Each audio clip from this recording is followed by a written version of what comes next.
ఉంటది. మా గురువు గారు అంటుంటారు, ఎప్పుడో మీరు ఒరిజినల్ గా పైకి లేచిపోయేలా ఉన్నారు గాలిలోకి. నా కళ్ళ కథ వస్తాయి సినిమా కథలన్నీ ఏమో ఒకటి ఇప్పుడు ఆలోచిస్తూ ఉంటాయి, ఏదో ఆలోచిస్తుంది, కళ్ళు సీన్లు ఏమో వస్తాయి. ఒక తెలివి వచ్చి అదృష్టం తెలివి వచ్చిందంటే ఫోన్ రికార్డ్ చేసుకుంటా, లేదంటే చాలా మందికి అట్లా కళలో థాట్స్ వస్తూ ఉంటాయి మంచి మంచి. అవును, కళ్ళలో వచ్చినాయి కథల కింద రాసిన ఇద్దరు ముగ్గురు తెలుసు. చాలా సార్లు ఏంటంటే లేచిన తర్వాత 10 minutes తర్వాత మర్చిపోతాం చాలా వరకు కదా. తెలివి వచ్చిందంటే పడుకుని ట్రై చేసి వీలైనంత వరకు I keep try to recollected back మొత్తం అంతా వీలైనంత గుర్తు తెచ్చుకొని రికార్డ్ చేసుకొని పక్కన. నాకు ఈ యాక్చువల్గా కళ అంటే గుర్తొచ్చింది. ఈ కాన్సెప్ట్ నాకు చిరంజీవి కాన్సెప్ట్ ఎట్లా వచ్చిందంటే, నేను ప్రసాద్ ల్యాబ్ నుంచి ముందు నుంచి వెళ్తూ ఉంటే ఒక అంబులెన్స్లో ఒక మనిషిని హాస్పిటల్ తీసుకెళ్తున్నాను. ఒక మనిషికి ఎప్పుడు చేస్తాడో ఎప్పుడు బతుకుతాడో తెలిస్తే ఏమన్నా కొంచెం దానికి తగ్గట్టుగా ఏమన్నా ఏముండదు, తీరని కోరిక తొందరగా పోతాడు. అలా నాకు కనుక తెలిస్తే నేనేమన్నా చేయకుండా ఆగిపోయిన బకెట్ లిస్ట్ మొదలెట్టండి, ఏదో చేద్దాం. డైరెక్టర్గా పేరు పడితే చాలనుకున్నా. ఇప్పుడు మనకి ఎప్పుడు నెక్స్ట్ బకెట్ తన్నేసి ఎవరిలో ఉన్నా పర్లేదు నాకు, కానీ అది నిజంగా ఆ ఒక్క భయం మాత్రం ఉండిపోయింది నాకు. అది ఎప్పుడంటే కరోనా టైంలో. ఆ టైంలో అనుకున్నాను, అబ్బా డైరెక్టర్గా పేరు పడకుండానే పోవాల్సి వస్తుందేమో. అసలు నాకేంటంటే ఇందులోంచి ఎలా బయటపడతారు అంటే, బయటకు వస్తే ఒకడు ఊపిరి పీల్చుకుంటే ఇంకోటి వెళ్తే వచ్చేస్తుంటే ఇంకా ఇది ఎలా సర్వే అవుతుంది, ఇది ఎలా బయటకు వెళ్తుంది, ఎగ్జిట్ ఎలా ఉంటుందని ఆలోచించేవాడు నేను. నైస్, అదొక కొత్త థాట్. అంటే తలుపులు వేసి కూర్చుంటే ఎంతకాలం అంటే కూర్చుంటే ఒకటి ఏంటంటే అప్పట్లో వేరే పర్యాడు we have to keep trying to as much as information available to us. So అప్పుడు ప్రతి ఒక్కటి చెప్పింది ఏంటంటే we will grow immune to it over time. అది ఎప్పటికో వద్దే. కానీ దాని తర్వాత లైఫ్ స్టైల్ మారిందన్న. కరోనా తర్వాత చాలా మంది ఇది కాదు లైఫ్, రోడ్ నెంబర్ 45 వస్తే తెలుస్తుంది. ఏమైందన్న రోడ్ నెంబర్ 32 పబ్లు ఉన్నాయి కదా, అన్ని busy. What a diversion road number 45 నీకు ఇంకా అర్థం కాలేదు కదా. నేను రోడ్ నెంబర్ 45 అది అక్కడంతా టైర్ షాప్లు అవి గుర్తొస్తున్నాయి, కానీ నీకు టైర్ షాపులు కాదు. 45 టైర్ షాప్ ఉన్నది, ఏదో నోటుకు వచ్చినట్టు మాట్లాడటం తప్ప. ఒకటి ఉంటాయి కదా సార్, కార్ పెద్ద డెకోరేషన్. అదే టైర్ షాప్ కాదు, కార్ షాప్. అది కార్ కి టైర్ కి సంబంధం.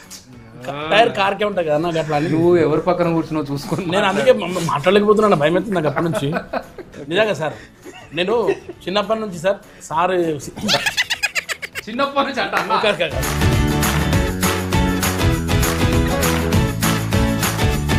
ఇప్పటి నుంచి నేను మీకు చూస్తున్నా సార్. నేను ఇందాక కూడా మీతో షేర్ చేసుకుని 3 ముక్కలాట సినిమా చేసినప్పుడు కూడా మీరు అప్పుడు ఎంత స్మార్ట్ అని ఇప్పుడు అట్లే ఉన్నారు సార్. అసలు ఇంత కూడా మాత్రం అస్సలు లేవు. నీ చిన్నప్పుడు అన్నప్పుడు దొబ్బింది ఇంకా మొత్తం ఇంటర్వ్యూలో ఇంతసేపు ఖాళీగా ఉన్నాడు ఆయన. లేకపోతే ఏదో అది ఏమంటే సార్, మీరు టైర్ షాప్ దగ్గర ఆగినప్పుడే అయిపోయింది, పంచర్ అయిపోయింది అక్కడ. అన్న సినిమాలో కామెడీ జనాలకు ఉందా అన్న? నువ్వు చేసిన అన్నావు, నువ్వే చూసిన అన్నావు. లేదన్న, నాది ఉంది.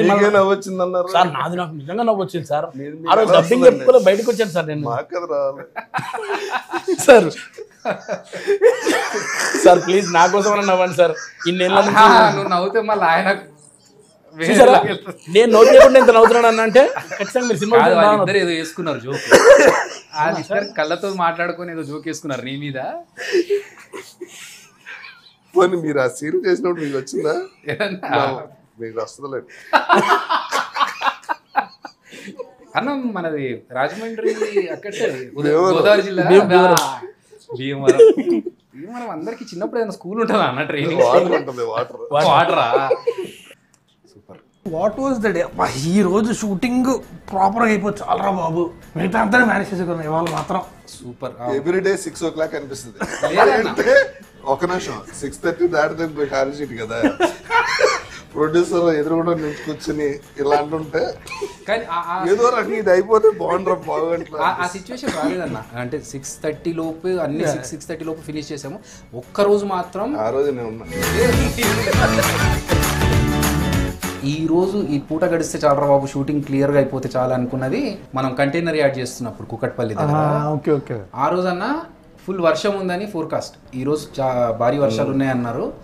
భారీ వర్షం ఉన్నప్పుడు ఎప్పుడు పడదలే. కానీ ఆ రోజు 2 సార్లు మీకు గుర్తుంటే 11 o'clock అంటే ఇంకా మేము ఫాస్ట్ షూట్ చేసేస్తున్నాము. 11 o'clock అనుకున్నాం, పడలేదు. మళ్ళీ రాజు వచ్చి 1 గంట కానీ వచ్చింది బ్రో మెసేజ్ ఇప్పుడే, 1 గంట ఖచ్చితంగా పడుతుంది అంటే పడొద్దు అనుకుని మొక్కుకొని చేసాము.